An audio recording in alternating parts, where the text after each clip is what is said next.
Are you a professional but you're kind of Canva illiterate? I get it. I was there. But that was 5 years ago for me. I'm Ann Young. I am a realtor in Georgia. I am a big fan of Canva. I've been using it for 5 years along with some other technology online that I'll eventually get to. But for those of you who need Canva help, that's where we're starting today. So if you don't even know where to start, this is the place for you.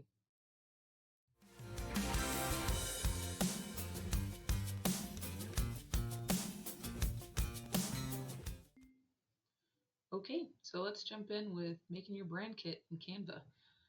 First things first, let's go to canva.com.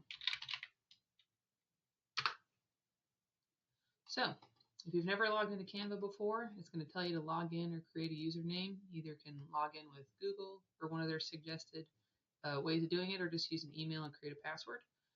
Once you're in there, you're going to need the pro version, otherwise this brand kit isn't going to be savable for you. If you own your own business and you're doing your own marketing, which is why you're creating all this branding stuff, then you probably want to pay the $15 to have Canva Pro. It's a good investment for you. So from here, yours is most likely going to be blank. I have a whole lot of projects in here. Over on the left side, though, will look the same as this. You're going to go over to Brand. This will also be blank. We're going to start with Add New. You're going to name your brand whatever business it is you have. For this, I'm doing a practice brand. But if you're in real estate, I would put real estate. If you're in mortgages, I would say mortgage brand kit, or whatever it is. Although I'm kind of tailoring this to real estate agents, this is definitely applicable to anybody who's a professional that wants to brand themselves. We're going to create that. Ta-da! Okay, so first part is going to be your color palette. One way to do that, if you already have a logo that you're working with, say there's a brand you're already working with and you want to just use their colors from that, go to add a logo or just drag and drop, and make sure you have a saved copy somewhere on your computer that you're using of whatever image you want to pull from. So I work for Extol Realty. This is their logo. So once this is uploaded, handy dandy, already has all these colors. So now if I want to say keep those, probably not that one or that one, but these two are my main colors here. So look at that, ready to go with two colors already. And it has your little hex codes here, which is very nice. Now, if you would like to add some more of your own colors, we're going to go over to Google search and we're going to look up a color palette creator. I like to use Coolers. It's like cool colors. It's a palette generator, very helpful.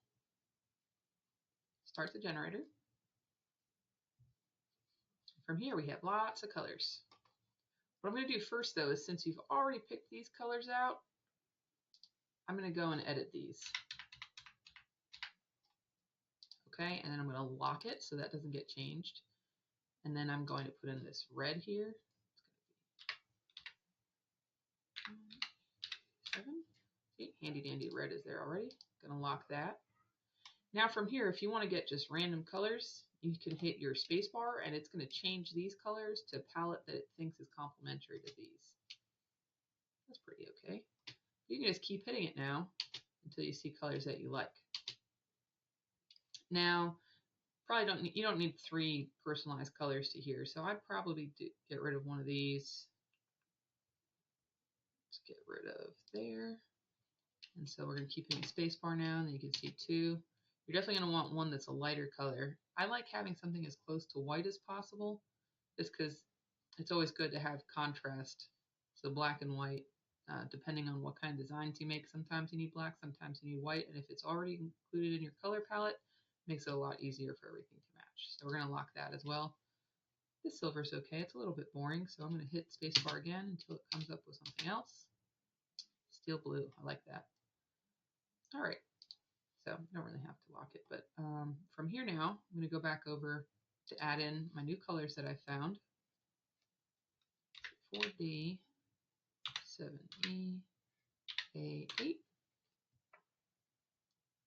and add in my white color, 1, 2, 3, 4, 5, 6.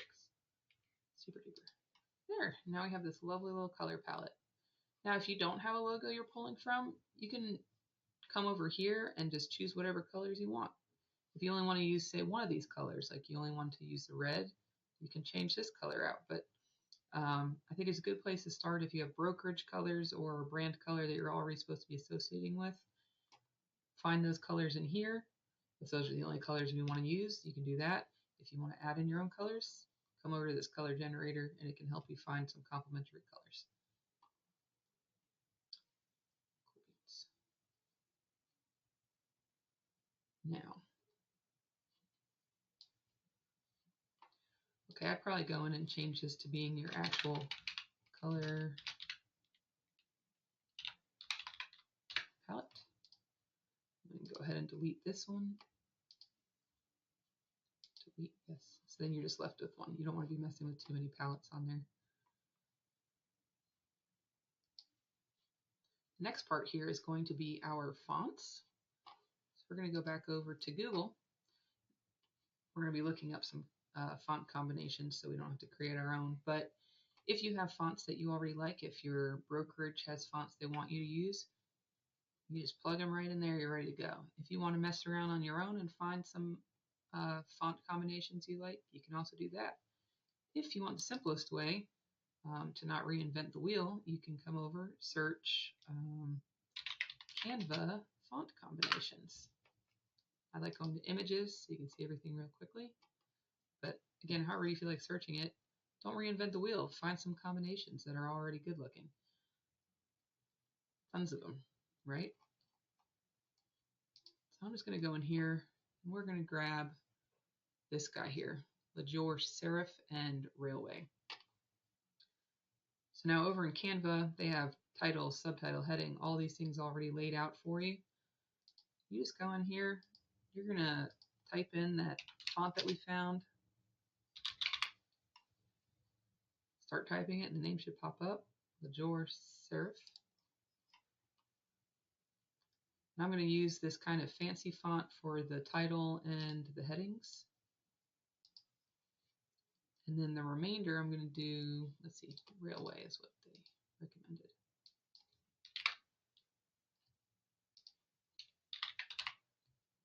Railway.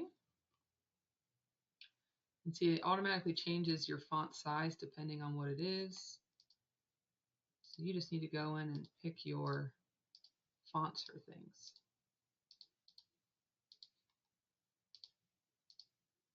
Railways there. Perfect. And that's your fonts. Easy peasy. So now whenever you go to make a design and you click on your brand, all the different kinds of fonts will pop up for you. You won't have to search individual fonts each time, which is very nice. Let's see, brand voice. We're not going to mess with this right now. Photos. Photos is an excellent place to put your headshots, so pictures of you. So we're just going to go photos. For me, I have this. I have two different headshots here because one has a lighter background, one's a little darker. So depending on what you're designing, it's nice to have some options there. So all of your headshots, I would recommend putting in photos. For graphics, let's say I didn't have this logo up here. This is going to be my personal logo that I put up here. Graphics would be a good place to put your brokerage or the brand that you work for logos. So I have Extol Realty here saved. You just need to go in and find your brokerage or your brand's logos. You save those and then upload them to your Canva. Again, this brand is all about being able to go back in and reference your brand every time you open up a new design. So whether it's a social media design, a flyer, a header for your Facebook, for your LinkedIn page, you can use the same thing over and over again in all those to make it all nice and matchy-matchy. Last thing is going to be your icons. Depending on what profession you're in, you're probably going to have different icons. In the case of realtors and real estate agents, I think a nice one to have is going to be your realtor logo. I have a black one that has a white background. This one's white with a transparent background. Another great one to put in would be the Equal Housing Opportunity logo. These are the logos that you like to kind of drop in the corner of flyers or advertisements, just the little guys.